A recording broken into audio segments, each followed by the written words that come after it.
The main steps of building your website. In this video, I would like to explain the number of stages that generally form part of any web development project. Number 1. Planning. Establish your goals for the site. Analyze the competition. Define who your target market is. How will they find you online, and what will they be looking for when they arrive? 2. Design. Decide on the look and feel of the site.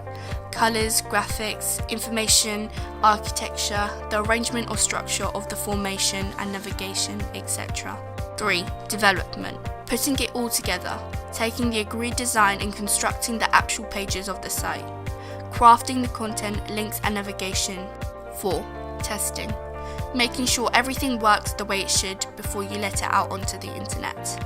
5. Responsive web design, also known as RWD. If your customers are mobile, then you would probably be wise to design your site with a mobile screen. 6. The new launch of your site. This is the stage where your new site becomes live on the internet for the whole world to find. Thank you for watching.